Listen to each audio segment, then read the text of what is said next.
क्या भारत गुलाम हो जाएगा? क्या इस देश की बहुसंख्यक आबादी, जिसको आप SC ST OBC कहते हैं, माइनॉरिटी कहते हैं, जिसको मान्यवर कांशीराम साहब ने बहुजन कहा है, जिसको तथागत बुद्ध ने बहुजन कहा है, क्या फूले पेरियार अंबेडकर की लड़ाई खत्म हो जाएगी? क्या भारत की सेना पर जातिवादियों का कब्जा हो जाएगा? क्या मैं आपको डरा रहा हूं या सच है? नमस्कार, मैं शंभू कुमार सिंह और आप देख रहे हैं नेशनल दस्तक। जो रणनीति है इस सरकार की, सरकार मतलब केंद्र सरकार की, और जो अग्निवीर स्कीम लाया गया है, लगता तो यही है कि अंतिम किला अभी ढहने वाला है और भारत की सेना पर जातिवादियों का कब्जा हो जाएगा। और आप कल्पना कीजिए, मात्र 50,000 सैनिक थे अंग्रेजों के पास और उसने भारत जैसे राज्य पर कब्जा कर लिया था। तो क्या कम से कम 3 से 4 लाख सेना के जवान को लेकर इस देश पर कब्जा नहीं किया जा सकता है? क्या इसी की तैयारी चल रही है? जी बिल्कुल, लग तो ऐसा ही रहा है। सोशल मीडिया पर सब कुछ साफ हो गया है। अग्निवीर स्कीम के तहत आर्मी में जवानों की भर्ती निकली है। उसमें जवानों से उसकी जाति और उसका धर्म पूछा जा रहा है। मैं आपको बता दूं कि भारत के संविधान में किसी भी तरह की जाति का प्रावधान नहीं है, कैटेगरी का प्रावधान है। डॉक्टर अंबेडकर ने SC ST OBC माइनॉरिटी और जनरल का कंसेप्ट दिया। दरअसल भारत में 1947 से पहले मनुस्मृति लागू था। मनुस्मृति मतलब ऊपर ब्राह्मण, फिर क्षत्रिय, फिर वैश्य, फिर शूद्र और फिर अछूत। बाबा साहब ने इस खेल को पलट दिया। जो अछूत थे उनको SC ST कहा, जो शूद्र थे उनको OBC कहा, जो वैश्य थे और जो क्षत्रिय थे और जो ब्राह्मण थे उनको जनरल में डाल दिया, और जो क्रिश्चियन थे, जो सिख थे, जो ईसाई थे उनको माइनॉरिटी कहा। लेकिन सेना की नौकरी में आरक्षण का प्रावधान नहीं है। आप सोचिए, इस देश में कोई आर्मी चीफ, इस देश में कोई नेवी चीफ, कोई इस देश में एयर मार्शल अब तक SC ST OBC का आदमी नहीं बना है। वो सब के सब सवर्ण समाज के लोग रहे हैं। इक्का दुक्का लोग किसान जातियों से रहे हैं, पटेल, मराठा, जाट या गुर्जर।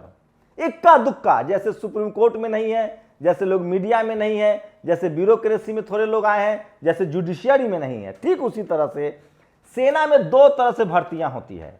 एक होता है NDA, नेशनल डिफेंस एकेडमी, 10+2 के बाद जाता है, उसके बाद सेना के बड़े अधिकारी बनते हैं। वहां कोई आरक्षण नहीं है। अब जाकर SC ST OBC के लोग भी एग्जाम देकर NDA में क्वालिफाई करने लगे हैं।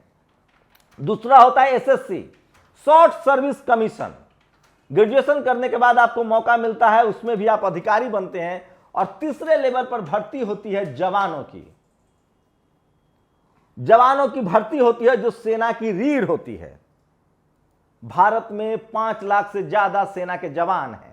अब अग्निवीर स्कीम के तहत सबकी जाति और धर्म पूछा जा रहा है।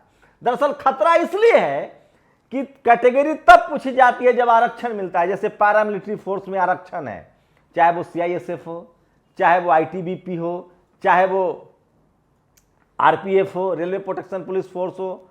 तो ये तमाम जो, चाहे वो CRPF हो, चाहे वो ITBP हो, ये तमाम जो पैरामिलिट्री फोर्स है उनमें आरक्षण का प्रावधान है, उसमें कैटेगरी पूछा जाता है। लेकिन सोचिए कि अब तक आर्मी में कैटेगरी नहीं पूछा जाता था। लेकिन एक स्कीम आई है अग्निवीर, जिसके खिलाफ छात्रों ने देश भर में प्रदर्शन किया था। आपको बता दें कि बिहार में पटना के आसपास लगभग 90 SC ST छात्रों पर केस दर्ज हुआ है जो अग्निवीर में शामिल भी नहीं थे। अब अग्निवीर से डर यह है कि अग्निवीर में 75% जवानों को नौकरी से निकाल दिया जाएगा। वो सिर्फ 4 साल की नौकरी करेंगे। 25% जवानों को परमानेंट नौकरी दी जाएगी, वो 12 साल 15 साल की नौकरी पूरा करेंगे।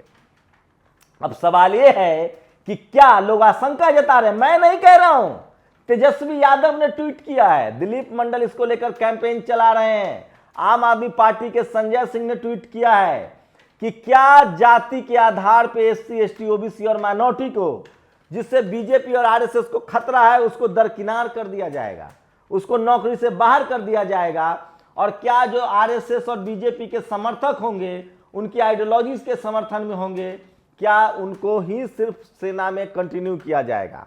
अब सोच लीजिए, अगर सेना में जाति विशेष, धर्म विशेष और आरएसएस और बीजेपी की आइडियोलॉजी वाले का कब्जा हो गया तो क्या इस देश को गुलाम बनाने में कोई देर लगेगी? वैसे बंच ऑफ थॉट्स में गुरु गोलवलकर ने साफ लिखा है कि किसी देश को अगर गुलाम बनाना हो या लंबे समय तक राज करना हो तो पहले उसकी अर्थव्यवस्था पर कब्जा करो। वो फिलहाल अंबानी अडानी के जरिए हो गया है। दूसरा उन्होंने आइडिया दिया है कि उस देश के लोगों को गरीब, भूखा, लाचार और अशिक्षित कर दो ताकि वो पेट के अलावा कुछ सोच ही ना पाए। कभी भी भूखा आदमी आंदोलन नहीं कर पाएगा क्योंकि उनका दिमाग काम नहीं करता है। वो पेट की लड़ाई जो हम बहुजन समाज के लोग आज भी लड़ रहे हैं, हम लड़ते रहते हैं और उनके जेहन में डर होता है। उस पर भी मैं आऊंगा। सोचिए, आज इस देश में एक भी एससी, एसटी, ओबीसी माइनॉरिटी का अधिकारी नहीं है जो खुलकर ईवीएम के खिलाफ बोल दे। मैं आज की घटना बता रहा हूं, मैं उनका नाम नहीं कोट करूंगा। बड़े अधिकारी, उन्होंने मुझे फोन करके कहा कि शंभू जी, ईवीएम में कोई फ्रॉड नहीं होता है, ईवीएम बदल दिया जाता है स्ट्रांग रूम में। मैंने कहा कैसे? तो उन्होंने कहा कि जब वोटिंग होती है तो 75 से 80% बैटरी डाउन हो जाता है, लेकिन जब आप काउंटिंग के दिन ईवीएम खोलेंगे तो उसमें 90 से 99% बैटरी बचा रहता है। और मैं पिछले 15 साल से चुनाव करवा रहा हूं। मैं उनकी बातों से सन्न था। मैंने पूछा क्या एक भी एससी, एसटी, ओबीसी माइनॉरिटी का अधिकारी नहीं है, सुप्रीम कोर्ट में जज नहीं है, हाई कोर्ट में जज नहीं है, मंत्री, एमएलए, एमपी नहीं जो इसके खिलाफ मुंह खोले? तो सबसे बड़ा सवाल है कि आप समाज के प्रति सचेत नहीं। सोचिए, एक विनोद राय, सीएजी का प्रमुख, कंट्रोलर ऑफ ऑडिटर जनरल, उसने मनमोहन सिंह की सरकार गिरा दी। कोयला घोटाला, फलाना घोटाला, 2G, 3G, माफी भी मांग लिया। उसमें कौन लोग जेल गए? आपके शेड्यूल कास्ट के नेता, पिछड़ों के नेता, कनी मोरी, ये राजा जैसे लोगों को जेल में डाल दिया गया जो भारत में संचार क्रांति कर रहे थे।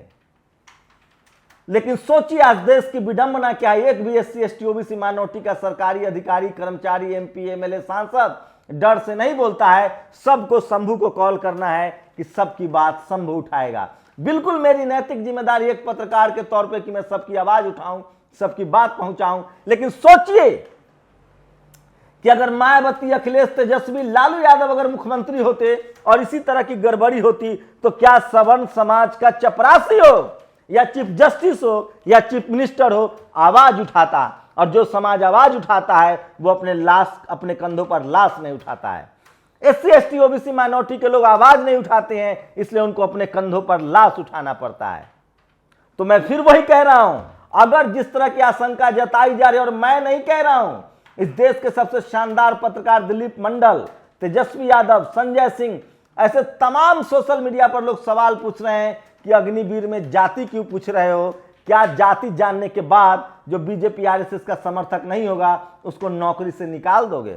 इसको लेकर बीजेपी की सफाई आई है कि अंग्रेज भी जाति पूछते थे। अरे साहब, अंग्रेज के समय तो अहिर रेजिमेंट था, अंग्रेज के समय तो चमार रेजिमेंट था, अंग्रेज के समय तो भीमा कोरेगांव हुआ था। तो बना दो कुशवाहा रेजिमेंट, यादव रेजिमेंट, चमार रेजिमेंट, पासवान रेजिमेंट, नाई रेजिमेंट, कनौजिया रेजिमेंट बना दो, करो भर्ती जाति की सेनाओं का। लेकिन नहीं, जाति के सेनाओं का भर्ती नहीं होगा, जाति के पूछे जाएंगे और 4 साल बाद आपको नौकरी से हटा दिया जाएगा। तो सवाल यही है कि जो लगभग लाखों ईवीएम गायब है इस देश में, चुनाव आयोग हो, ब्यूरोक्रेसी हो, जुडिशियरी हो, सब जगह एक जाति विशेष के लोग का कब्जा है। और वो तब तक नहीं बोलते हैं जब तक मुख्यमंत्री या प्रधानमंत्री को एससी, एसटी, ओबीसी माइनॉरिटी ना हो। कल्पना कीजिए कि अगर यही काम मायावती प्रधानमंत्री होती और कर देती, लालू यादव कर देते, हेमंत सोरेन, शिबू सोरेन कर देते, करुणानिधि कर देते, तो उनसे सवाल पूछा जाता कि नहीं? सारे सवर्ण अधिकारी, कर्मचारी सड़कों पर होते, हाई कोर्ट, सुप्रीम कोर्ट संज्ञान ले रहा होता और मीडिया, अखबार छाती पीट रहा होता क्योंकि वहां बैठे हैं। सोचिए, कल्पना कीजिए, मायावती जी ने 1-2 पार्क ही तो बनवाया था, मुख्यमंत्री थी, पूर्ण बहुमत की सरकार थी, सुप्रीम कोर्ट खड़ा था उनके खिलाफ, हाई कोर्ट खड़ा था, इस देश के तमाम जातिवादी, मनुवादी पत्रकार खड़े थे। लालू यादव का कैसे मजाक उड़ाया जाता था। लेकिन आज एससी, एसटी, ओबीसी माइनॉरिटी के लोग डर से घर में चुप बैठे हैं। याद कर लीजिए, अब आपकी नस्लें बचने वाली नहीं है।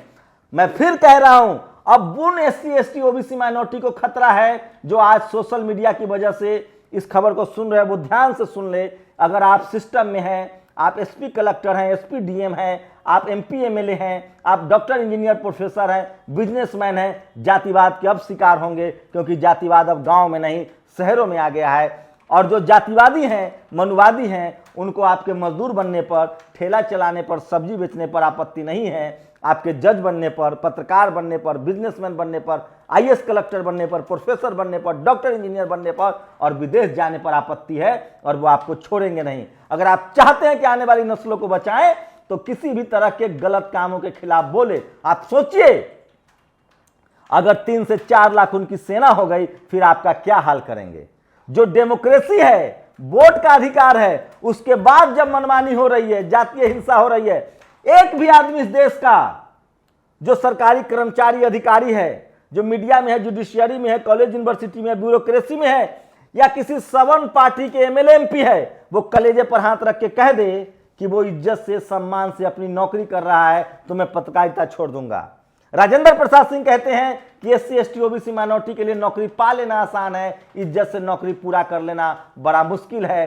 तो आप सोचिए कि किस तरह की कॉन्स्पिरेसी हो रही है। और अगर जवानों की बहाली जाति देखकर हो गई और तमाम एससी एसटी ओबीसी माइनॉरिटी का सर्टिफिकेट रहेगा, उनको निकाल दिया गया, तो आपका क्या हाल होगा। कौन सेना में बच जाएंगे और कौन देश को गुलाम बना लेगा। सोचिए, आपके बच्चे की जाति देखकर यूपीएससी में, कॉलेज में, यूनिवर्सिटी में नंबर दिए जाते हैं, नंबर काट लिए जाते हैं। अगर सेना में आपकी जाति देखकर भर्ती हो गई और 75% को निकाला जाना है, और अगर निकाल दिया तो आपका क्या होगा। मेरा क्या है, मैं तो एक पत्रकार हूं। मैं फुले पेरियार अम्बेडकर की विचारधारा को मानता हूं, मैं सच को सच बोलूंगा, मैं संविधान के साथ हूं, और जो इस देश के आवाम के सवाल हैं, जो इस देश के नागरिकों के सवाल हैं, वो आपको बताता रहूंगा। तो क्या अग्निवीर एक बड़ी कॉन्स्पिरेसी है जिसकी आशंका उपेंद्र कुशवाहा, तेज प्रताप यादव हो, तेजस्वी यादव हो, चाहे संजय सिंह हो, चाहे दिलीप मंडल हो, जो सवाल पूछ रहे हैं कि क्या अग्निवीर के बहाने अब सेना पर कब्जा की कोशिश है। बिजनेस पर उनका कब्जा हो गया है, जुडिशियरी पर कब्जा है, मीडिया पर कब्जा है, कॉलेज यूनिवर्सिटी पर कब्जा है, बिजनेस पर कब्जा है।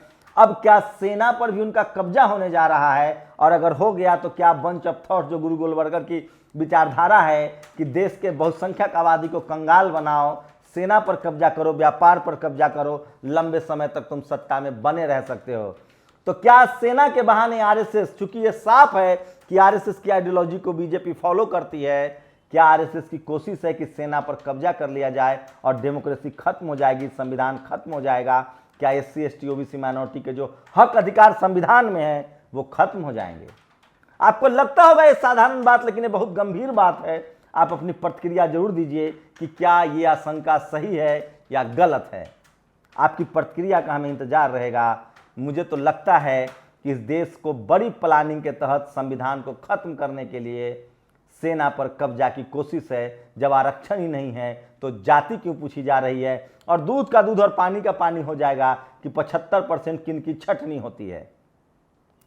सोचिए, जिस देश में 3 लाख से ज्यादा एससी एसटी ओबीसी माइनॉरिटी के लोग जेल में बिना सजा काट रहे हो, जिस देश में एक भी एससी एसटी ओबीसी माइनॉरिटी के लोग विदेश नहीं भाग पाते हो, जिस देश में एक भी एससी एसटी ओबीसी माइनॉरिटी के लोग bureaucracy, judiciary, media, college university में जिनका कब्जा नहीं है, जो इस देश में आज भी 2म दर्जे की नागरिक का जीवन बिता रहे हैं जबकि संविधान है, तो वो लोग जो जातिवादी हैं, मनुवादी हैं, जो आरक्षण विरोधी हैं, जो संविधान विरोधी है, जो बहुसंख्यक आबादी को मजदूर, मजबूर, लाचार, बेबस बनाए रखना चाहते हैं, जो SC ST OBC minority collector है, एसपी है, डीएम है, एमपी है, एमएलए है, सांसद है, जब वो अपनी आवाज नहीं उठा पा रहा है तो सेना में जब उनकी स्थिति खराब हो जाएगी तो क्या वो अपनी आवाज उठा पाएंगे।